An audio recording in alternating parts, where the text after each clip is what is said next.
All right, good evening, everybody. My name is Anna Scholl, and I'm the executive director here at Progress Virginia. Thank you so much for joining us tonight.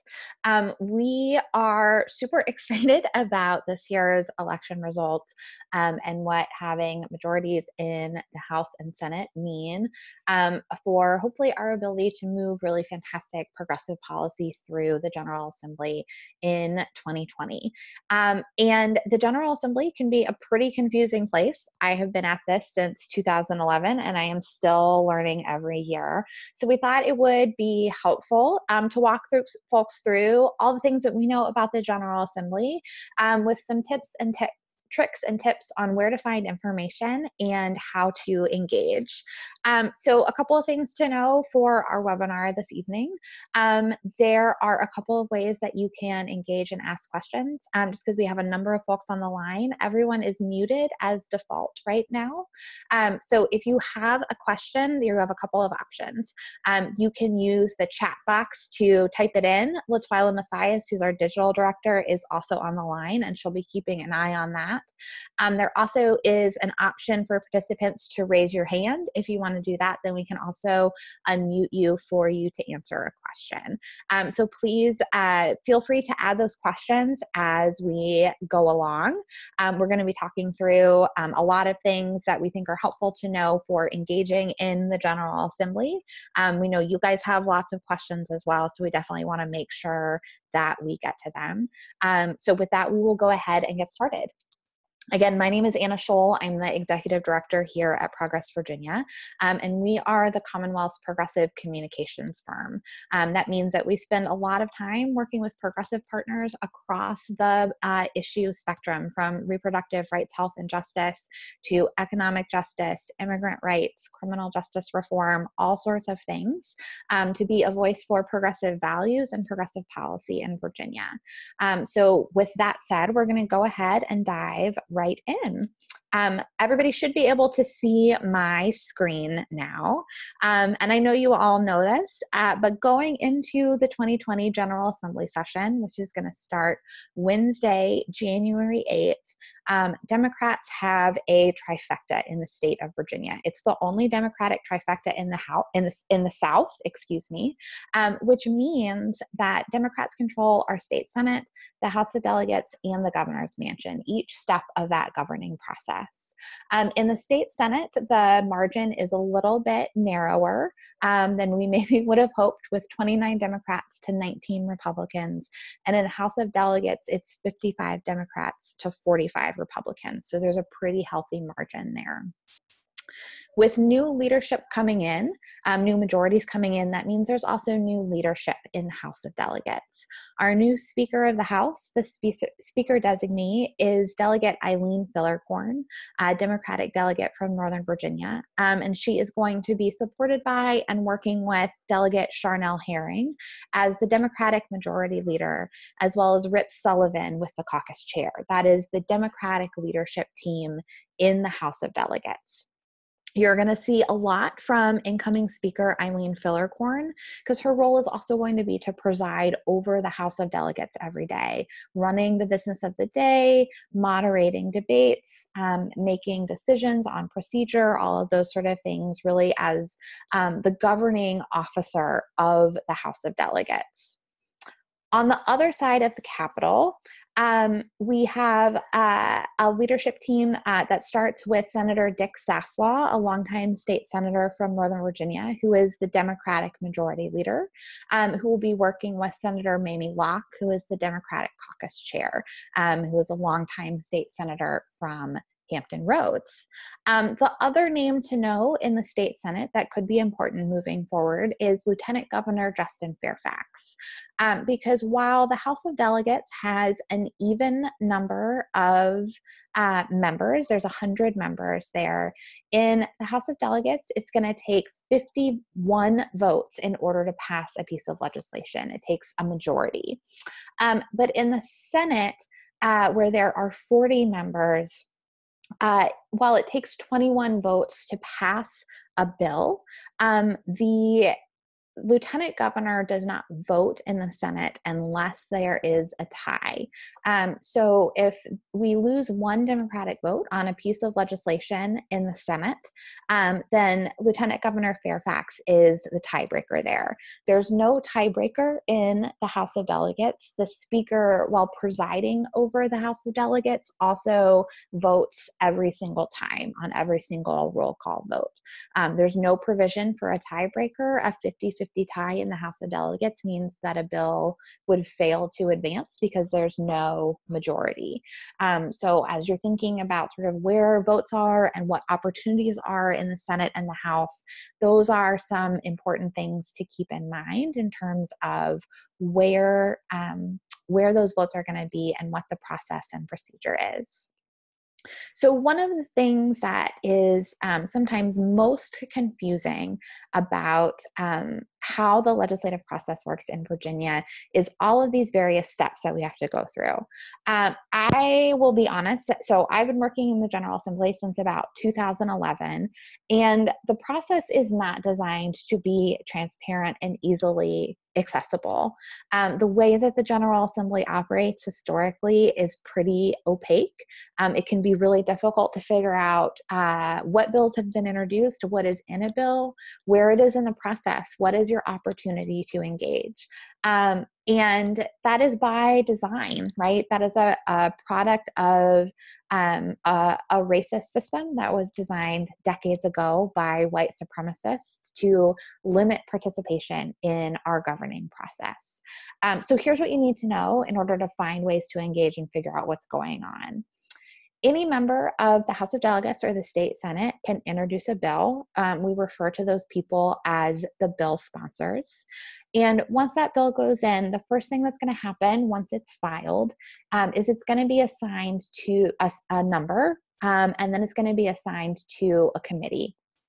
In the House of Delegates, the Speaker controls the committee assignment process, so they can guide where bills go. That's a privilege that oftentimes outgoing Republican Speaker Kurt Cox and Speaker Bill Howell before him would sometimes use to their advantage to send a progressive bill to a committee where it certainly wouldn't have the votes, and that was a panel really designed to kill that particular bill. There's a lot of leeway for the Speaker in that process. In the Senate, however, bill assignments to committee are controlled by the clerk of the Senate. Her name is Susan Shar. She's been there for a really long time. And that process is more bureaucratic and less partisan in the Senate. It's also important to keep in mind that committees are not necessarily analogous between the House of Delegates and the Senate. The House of Delegates has 14 committees right now, while the Senate only has 11. And while some of them are the same and deal with demonstrably the same subject matter, so both the House and the Senate have a Commerce and Labor Committee that deals with business and worker issues, some things are different. The House of Delegates and the Senate both have a courts committee that deals with a lot of legal issues. But the way things have been done for a long time, this is always subject to change with new leadership, is, for example, in the Senate, bills around gun violence prevention go to the Senate Courts Committee. But in their House, they are sent to a separate committee called Militia, Police, and Public Safety. So watching that committee assignment is going to be really important to knowing where that bill is going first and who are the legislators who really get first pickings at that bill to debate on it, to hear public testimony, and to vote. And one other thing that you want to make sure that you're paying attention to is whether that bill was assigned to a full committee or to a subcommittee. The House of Delegates tends to make much more liberal use of subcommittees than the Senate does. Subcommittees are obviously smaller. In the House of Delegates, they're usually maybe only around 7 people. And that is a smaller group of folks who are going to vet this bill first. And a lot of really important work happens either in subcommittee or in full committee. This is where public testimony is going to be heard. There's a lot of debate about a bill. Really radical changes can happen to a bill in committee. It's not at all unusual for a bill to be completely rewritten in the little bit of time that it is in that legislative committee. There also often are limits on public testimony, both in support or opposition of a bill. The General Assembly session is incredibly short. Virginia has one of the shortest General Assembly sessions in the country. It's either 45 days or 60 days, depending on whether the General Assembly is doing a biannual budget that year. So in 2020, it's going to be a budget year. They're going to be doing a 2-year budget, which means it's a 60-day session, which is not a lot of time to consider a couple of thousand bills that are going to be covered. So if you are interested in testifying on a bill and being part of that public hearing, you need to know that it is very common and it is at the chair's discretion whether to limit the amount of time that is available for public testimony. I have frequently over the years been in committee hearings where testimony is limited to maybe 5 minutes per side. And if the first person takes all 5 minutes, then everybody else is just kind of out of luck. The opportunities for public engagement like that can be limited. So in the House of Delegates, maybe a bill is going to start in subcommittee. That subcommittee is going to say, yes, we like this bill. And their recommendation to the full committee is going to be, yes, we should move forward with it as well. It is most common that if a bill is what we call fully heard in subcommittee, which means that the subcommittee debated it, they heard public testimony on both sides of the issue. Most often when that bill goes to full committee, they are unlikely to hear public testimony again, unless there have been radical changes to the bill or there are key stakeholder voices that weren't heard the first time around. The opportunity to engage in that way is going to be really limited. And we're going to talk in a minute about other ways to make your voice heard to your legislator and ways to engage in that process. So then once that bill has had a committee hearing, maybe some changes were made, then that committee is going to vote, right? They're going to vote on whether to move it forward or whether that is where that bill stops for that year. After that bill, assuming our bill is done, we've done everything right, we've gotten through subcommittee, we've gotten through full committee, then that bill is going to go to the floor. So if we started in the House of Delegates, it's going to go to the House bill first. And in order to keep moving forward, that bill has to be passed before crossover. Crossover is the date by which each chamber, either the House or the Senate, has to finish work on all of the bills that started in that chamber. So the House has to pass all of the House bills that they want to move forward. The Senate has to pass all of the Senate bills that they want to move forward. And then those bills cross over. They go to the opposite side of the chamber and they start working on the things their colleagues across the corridor started on first. If a House bill does not pass the House by that crossover day, then it is considered dead. It can die from inaction, not just from a failed vote on the floor or a failed vote in committee.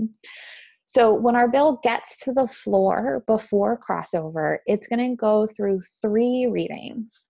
The rules that the General Assembly operates under are that a bill has to be read 3 times before it can be voted on for passage. And in each of those readings, different things happens. On the first reading, there isn't any debate on the floor and they just move past it really quickly. It just means that the bill is printed on the daily list of business for that chamber as a heads up that this is coming down and you need to be prepared to debate on it.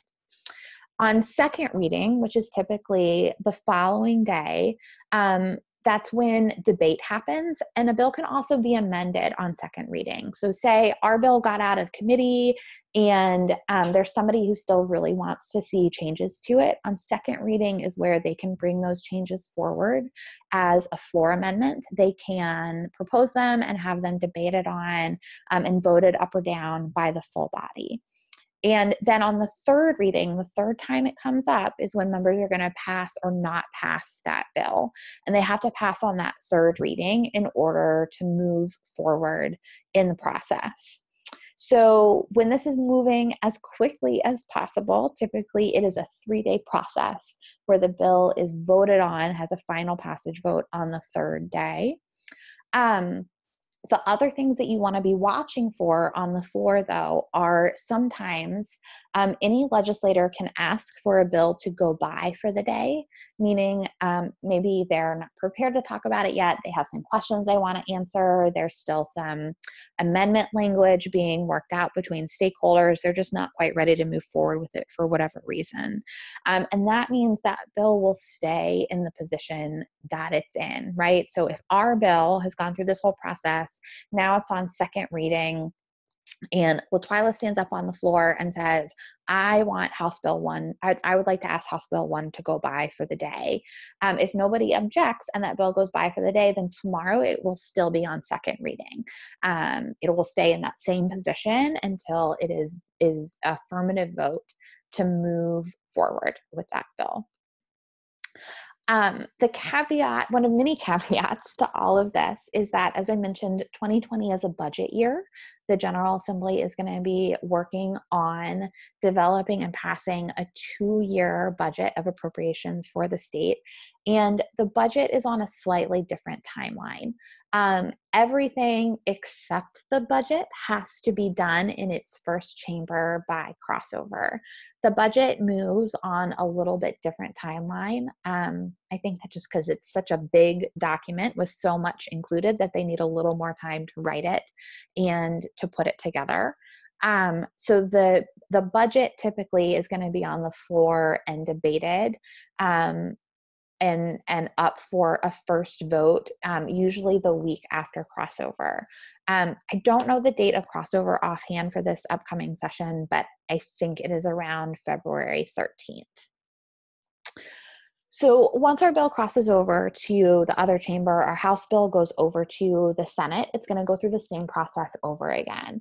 Depending on the committee, it may start in a subcommittee before it goes to the full committee and then to the floor for 3 more readings before a vote on passage. And the bill has to pass with the exact same wording in the House of Delegates before it goes to the governor. So if our bill that started in the House goes to the Senate and the Senate changes that language and passes it with different language, then it's going to go back to the House. It doesn't go to committee, back to committee in that case. It goes straight back to the floor, and the House, the full House, has the opportunity to decide whether to accept those amendments or reject them.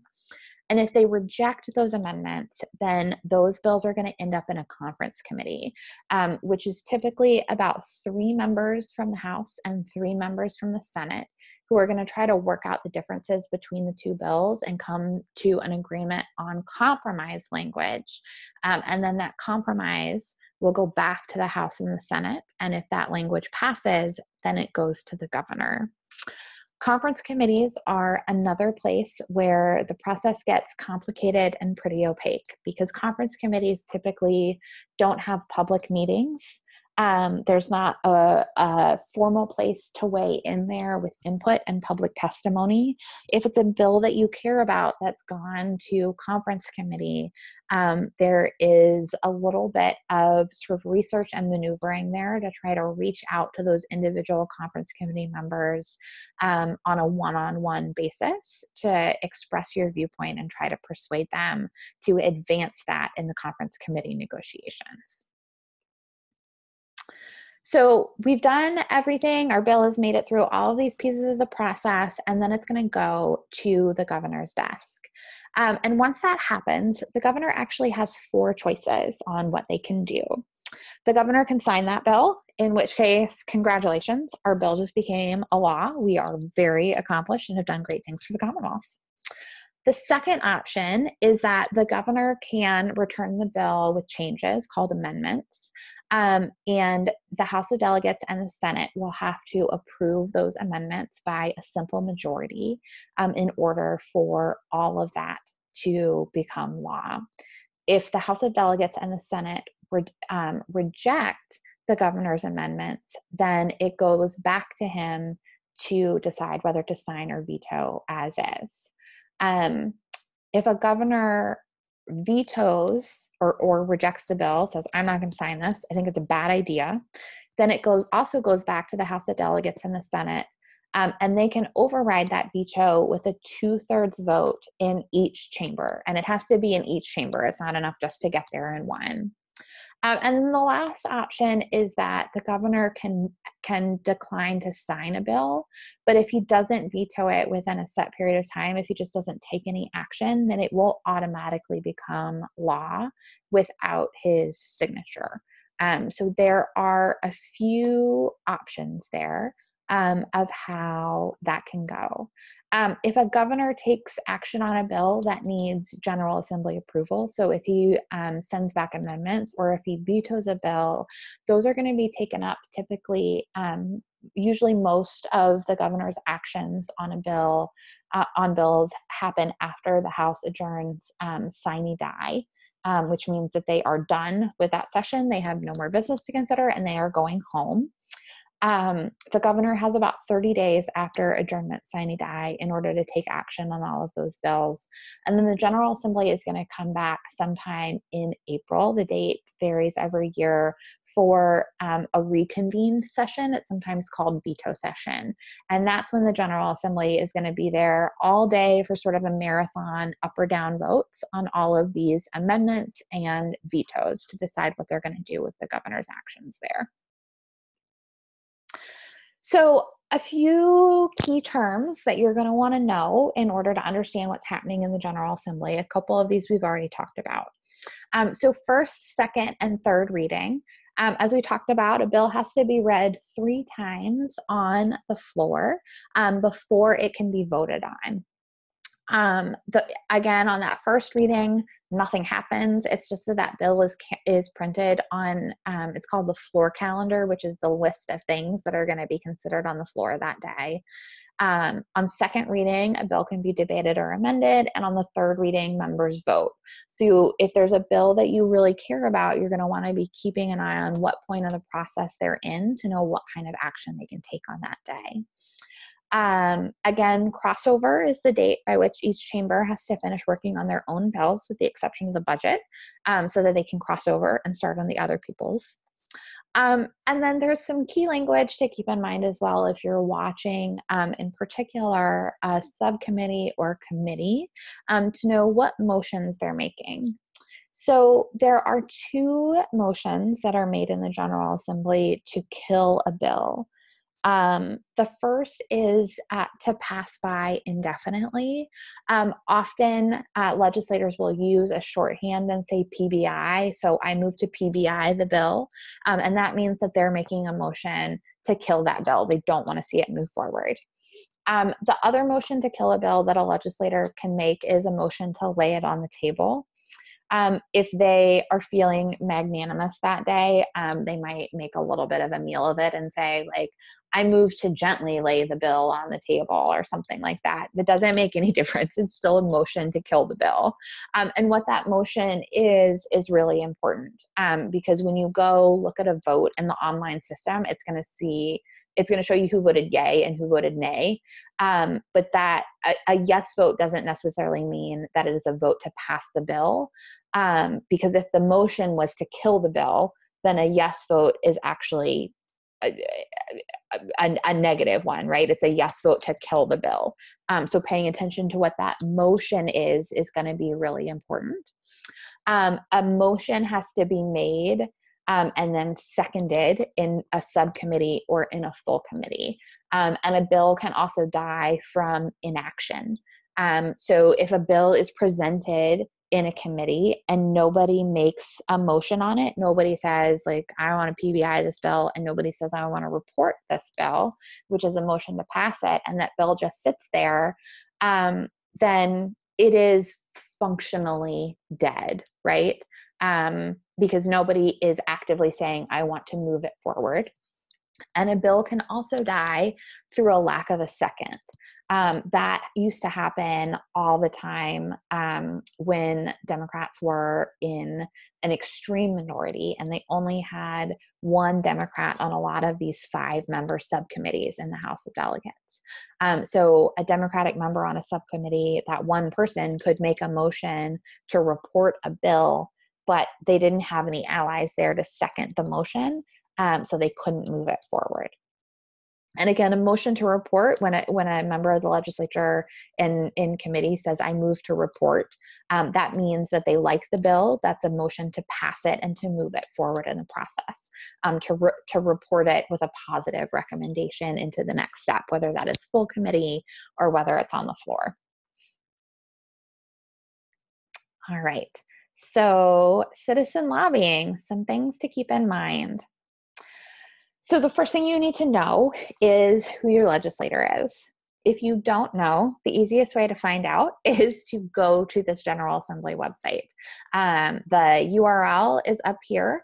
You can also find it if you just go to virginiageneralassembly.gov. You're just going to put in your address and it's going to pop up who your delegate and who your state senator is.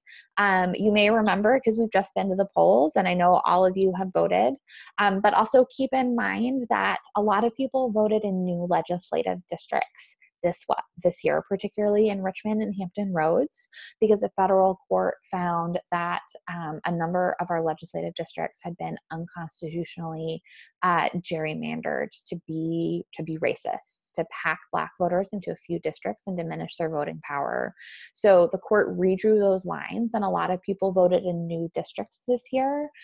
So if you have friends or neighbors or colleagues who aren't sure if their district changed or who their legislator is, this is the place to steer them to go find out. And who your legislator is incredibly important, not just because that's who you vote for, but because constituents are the primary members of the public that legislators are going to listen to. If you go in to meet with a legislator, or you call them, or you talk to their legislative aide, one of the first questions they're going to ask you is, are you my constituent? Because they all care about the people who live in their district, who are going to have an opportunity to vote for them again. If you are not in their district, if you're not their constituent, your voice and your opinion means a lot less to them, because you are not part of the group of people that they are elected to represent.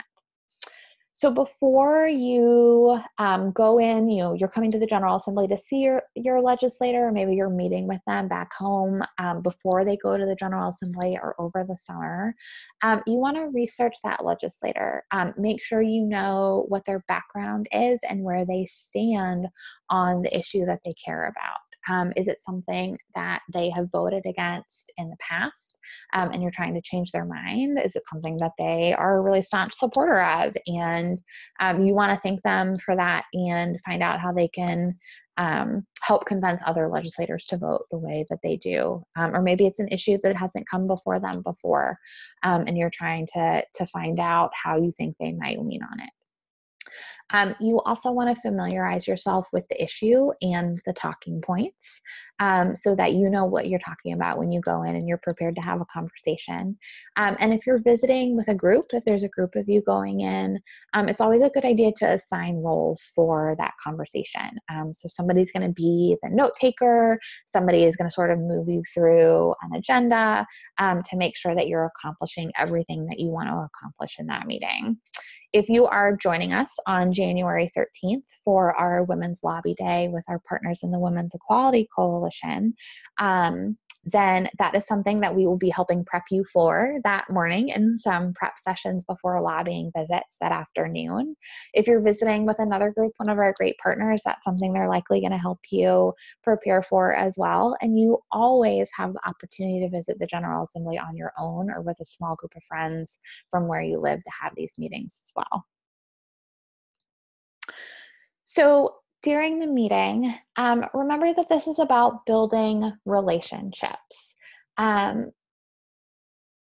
your legislator is going to be your legislator at least for the next 2 years and or 4 years in the case of the state Senate, and potentially for longer. And I'm guessing you were on this webinar because you care about the General Assembly and you care about policy, and there's some things that you want to see happen. And if you are trying to move your legislator to where you want them to be, to get them to be more progressive, that's probably going to take more than one conversation. So you want to approach this as you would building a relationship, so that you can have an open and honest conversation to try to move them where you want them to go. So the first thing that you want to really think about is talking about your connection both to the legislator, right? Are you a constituent? Are you an issue expert on this particular issue with expertise that they should be listening to? Do you live or work in the area that they represent, but maybe you're just outside of their district, right?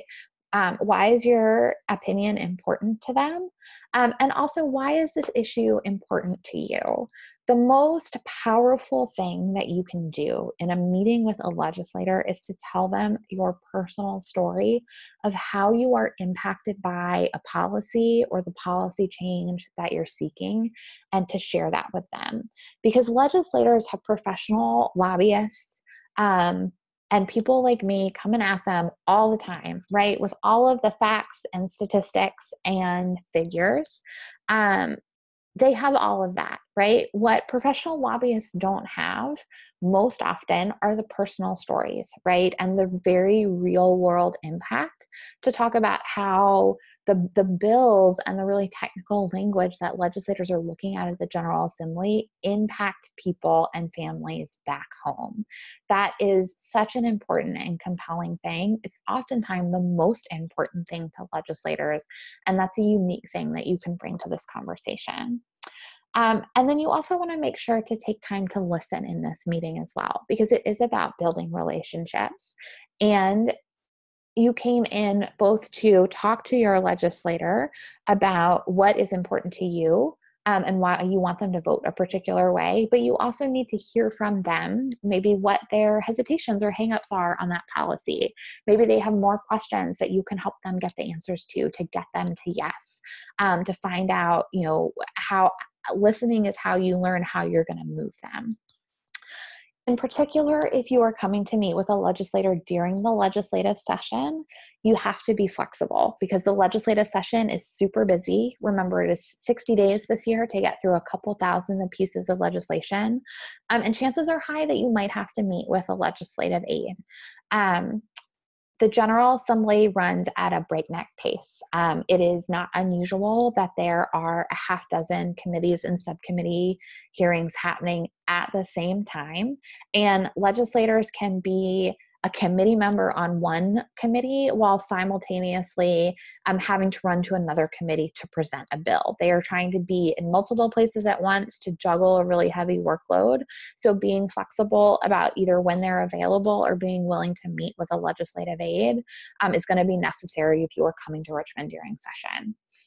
And then you want to really be prepared to control the meeting and to keep it on task and topic. Don't let a legislator just sort of turn you into a photo op, right? Get a photo with your group that they can post on social media and brag about without getting an answer, without having the conversation that you want to have. The legislator works for you. And while you're going to be polite and build a relationship, this is also your meeting. Keep it on task and make sure that you talk about the things that you want to talk about and stay on topic. And while you're staying on topic, part of being prepared is making sure that if you're asking them to support a bill that's been filed, that you know what the bill number is and who the bill sponsors are. Because in those couple thousand pieces of legislation, the legislator and their legislative aide needs to know specifically what you're talking about in order to track it down. Mark that that you support or oppose this. Make sure that that's in their records and in their notes about that particular bill. So that's in front of them when they go to vote about it. And then the last thing is that you have to be clear about your ask. Whether your ask is that they support the bill, that they oppose the bill, that they do more research into the issue, whatever that ask is, you have to be really specific. One of the examples that I give all the time is years ago, I think in about 2013, we were fighting Virginia's photo voter ID law. And we did a press conference at the General Assembly with this fantastic woman who's just a total dynamo, who told her story. She was like the headliner of this press conference about how she was unable for a really long time to get a photo voter ID because she didn't have a birth certificate. She was a senior and she had been born at home at a time when that was really common, and she just didn't have a birth certificate. And she told this story about all of the hoops that she had to jump through and going through the census to find all of this information and working with a genealogist in order to get the documentation that she needed in order to get a photo ID so that she could vote.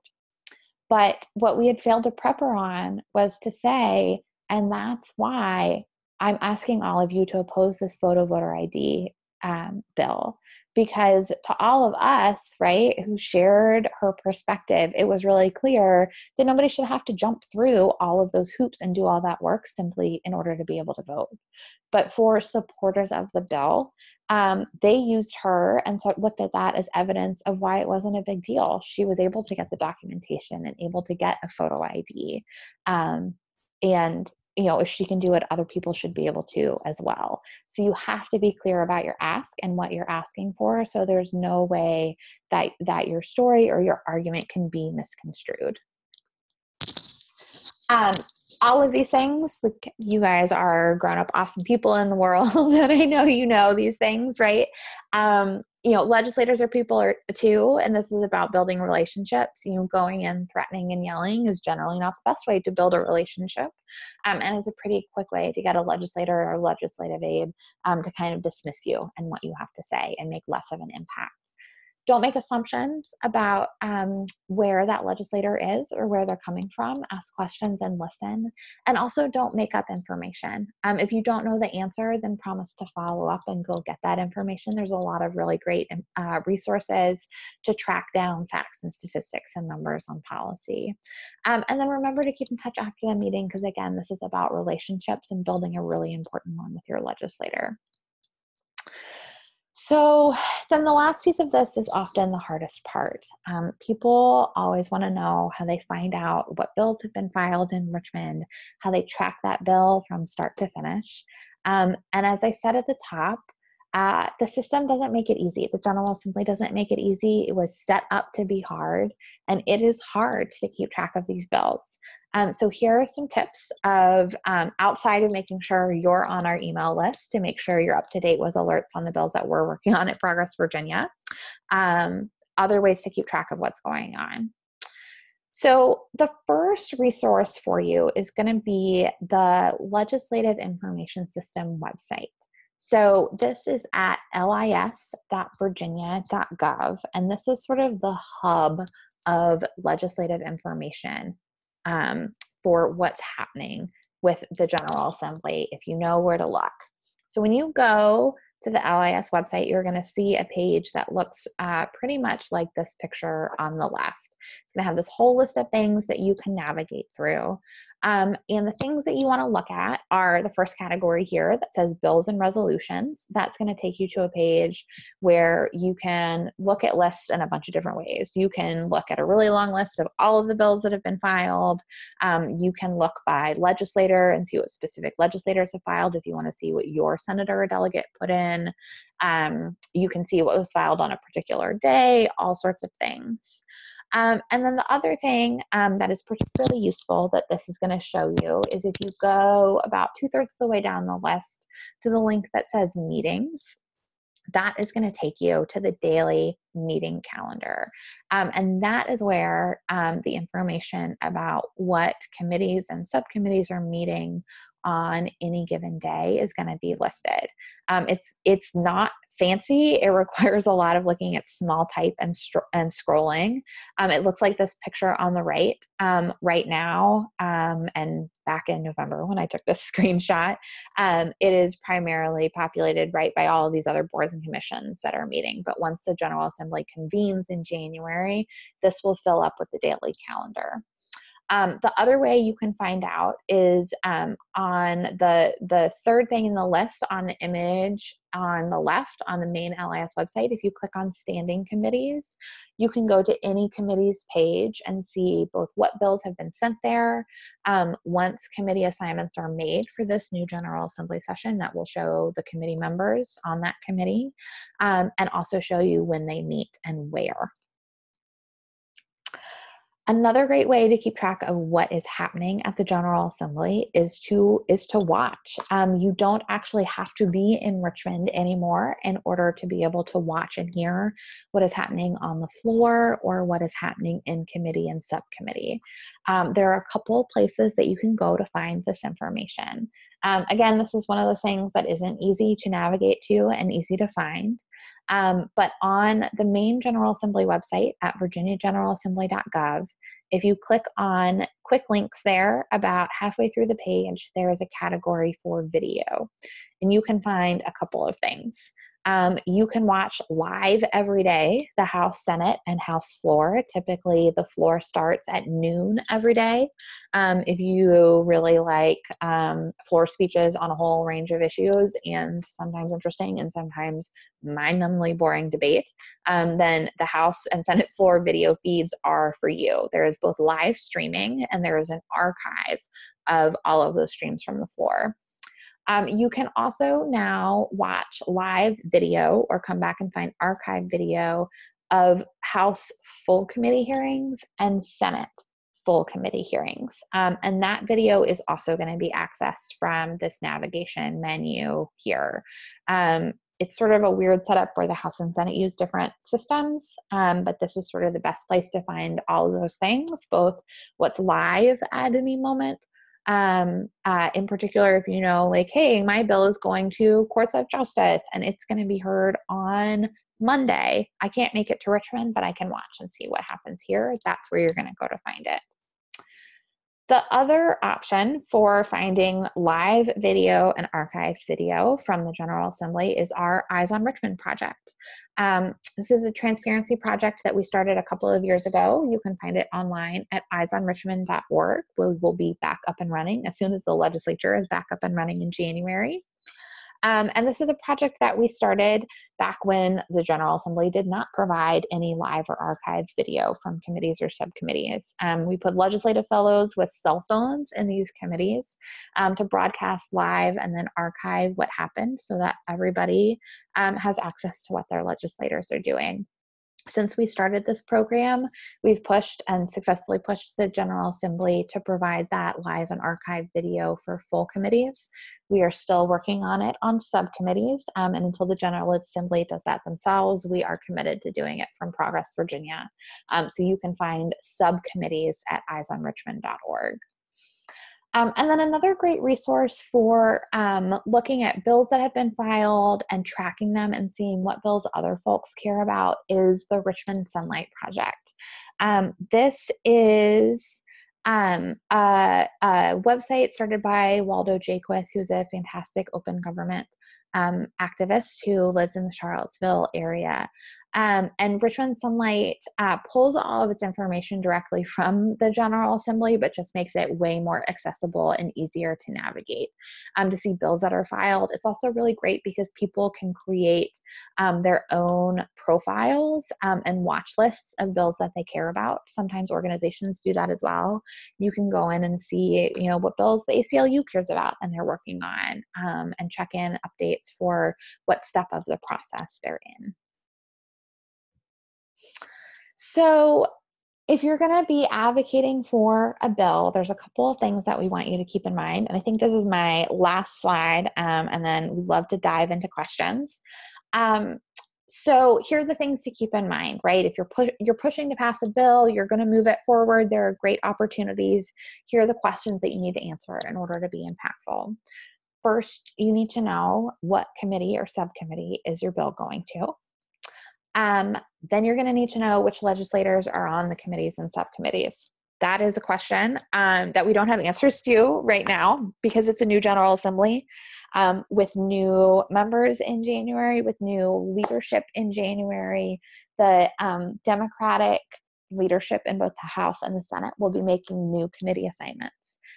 So they have named committee chairs for all of the committees, but we don't know who else is going to be on them. We're waiting for those announcements. It may be a lot of the same people. It may be some totally different people. Once we have that information, it will be updated on that LIS, Legislative Information System website that I showed you. That's the best place to find it. So what committee is your bill going to? What legislators are on that subcommittee? How many votes do you need to get that bill out of committee? If there are 21 votes on that subcommittee, or sorry, on that full committee, then you are going to need 11 votes to get it passed. How many votes do you have?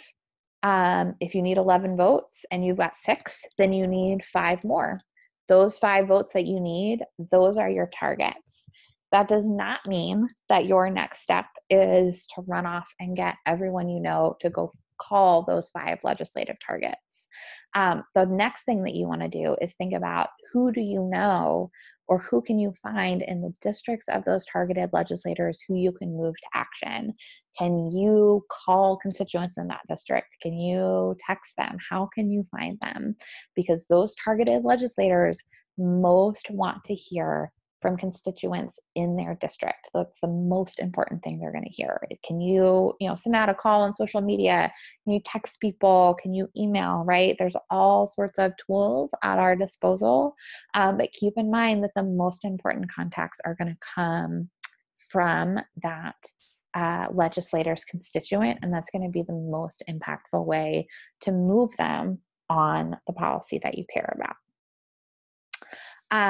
So we're going to go ahead and open it up for questions. If you have a question, please make sure to raise your hand in the system, or you can drop it into the little chat box, the Q&A box there, and we can answer it there as well. While you guys are looking at that and thinking about what questions you have, I will flag for you a couple more sort of great resources and things to keep on your radar screen. The first is that, as I mentioned, our Women's Lobby Day with the Women's Equality Coalition, which is focused on reproductive rights, health, and justice policies, is going to be on January 13th, and we would love for you guys to come join us in Richmond for that. So definitely RSVP if that interests you. We are also going to be doing a couple more webinars with information that may be useful. There'll be a couple of webinars coming up specifically for Lobby Day and Lobby Day training. And then in January, after we come back after the holidays, we'll also be doing a webinar to talk more about our legislative priorities here at Progress Virginia, why there are priorities, and how you can get engaged on those as well.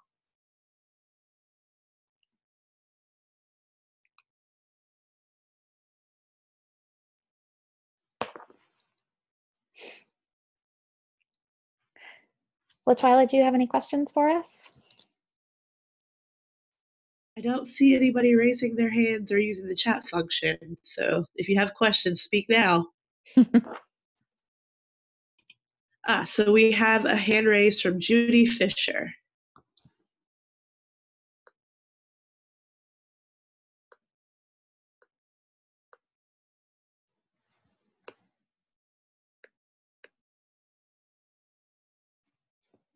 Hey, Judy, we just took you off mute. Sorry about that. Little technological issue. So can you start your question again? How do we find out who the new chairmen are of the committees? That is a great question. I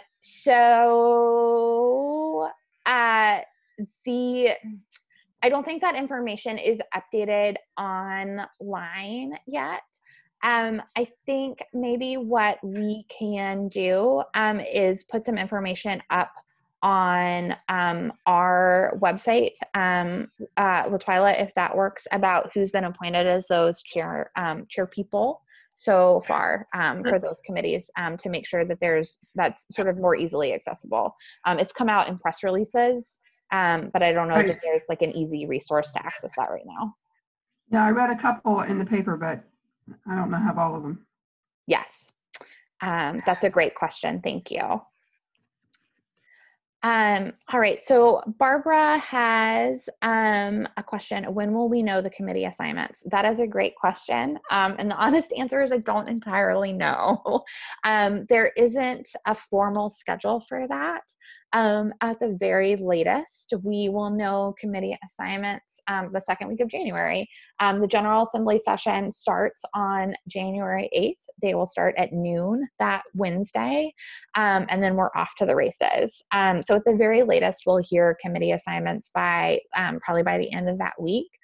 We're hopeful, and I suspect that we will get more information before the end of the year. I believe that their leadership is meeting and making plans and planning to release that a little bit sooner, but there's no firm timetable for that. And then somebody also has a question about the advantage of meeting with your legislator after crossover day versus before. That's a really great question. Thank you. So the super unhelpful answer is that it kind of depends. It depends really sort of actually based on the prospects of the legislation that you care about. So in past years, when the General Assembly was controlled by Republicans and a lot of the things that we care about died before crossover earlier in session, we pushed really hard for those meetings and those lobby days to happen before crossover, right? Because we wanted to talk to people about their votes before those votes were taken. Now that we have more votes than we did before, whether you meet with your legislator before or after crossover day depends a little bit on how likely you think it is that the bill that you care about is still going to be alive after crossover. That's sort of the calculus of there's not a ton of utility in coming to Richmond to meet with a legislator about a bill that's already died. So in general, it tends to be sooner rather than later is the best answer. But if you have the flexibility, and I know this is challenging, it can be a huge lift to get down to Richmond. If you have the opportunity to meet with your legislator both before and after crossover, then I would definitely recommend that you take that. But I think in general, sooner is always better than later.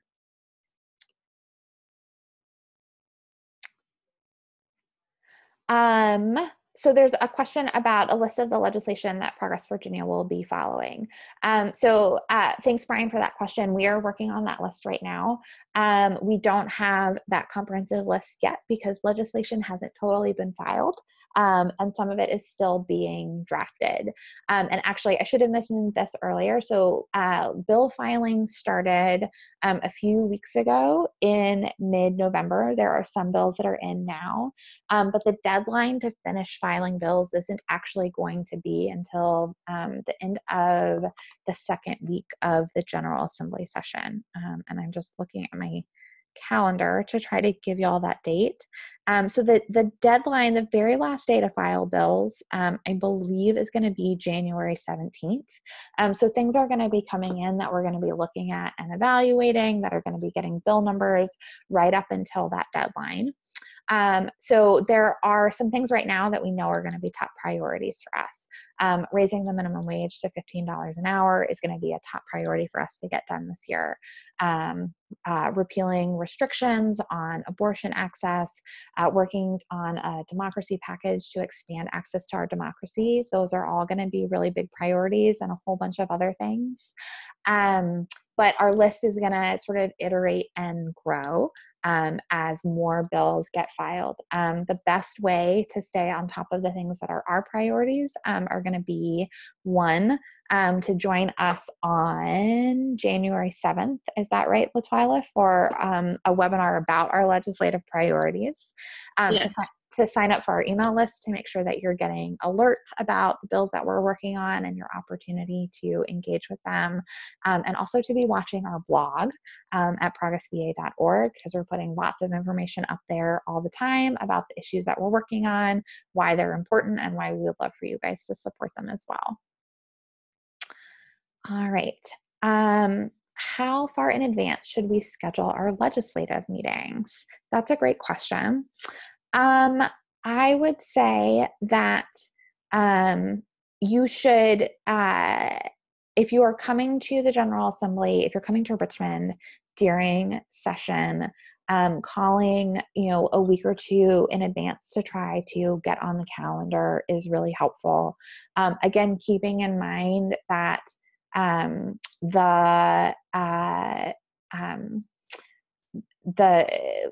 the things that legislators are doing on any given day can be sort of hectic, right? They may be running around for committees. They may have a bill to present. One of the frustrating things about working in the General Assembly is the lack of advance notice when a bill is going to be heard in subcommittee or full committee. It is not unusual to get 24 to 48 hours notice, and 48 hours notice is sometimes considered generous that a bill is going to come up. So be flexible and know that sometimes things are going to change. Anna, we have a few questions on the chat box as well. Awesome. I was just looking at those. Thank you.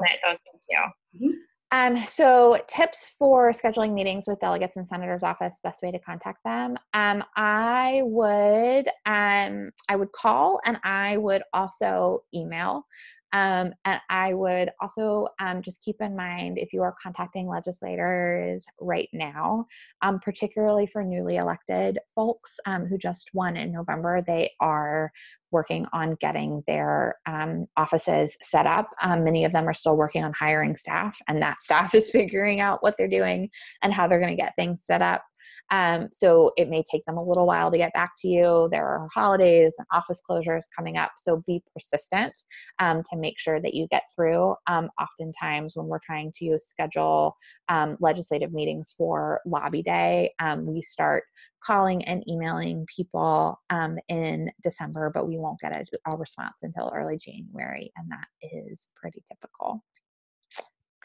And then a comment from Kristen about supporting the bill to give localities control over Confederate monuments. Yes, absolutely. Take them down, please, immediately. All right. So I think we have time for one last question, if anybody has a question.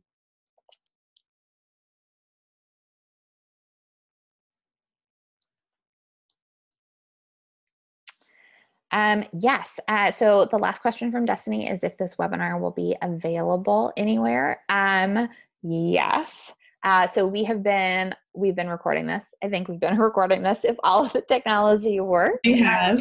Then this recording of the webinar will be available. We'll push it on our blog, and we'll also share it on our social media channels as well. So if you want to go back and look at the slides, or if you want to share it with somebody who you think the information would be useful for, that will be available there to share out. And if you have questions about how to navigate the General Assembly, questions about the work that we're doing at Progress Virginia, you can always reach us as well, either by email. The best way to contact us is info@progressva.org, and that'll get sent off to the person who can best answer your question. And you can find us online at progressva.org. You can find us on Facebook. You can find us on Twitter. You can find us on Instagram. And we would love for you to be in touch. And we are super excited for you guys to be really engaged this General Assembly session, so that we can get some really fantastic things done for the Commonwealth. So thanks for your time tonight. Thanks for all of your great questions, and hopefully we'll hear from you soon. Good night.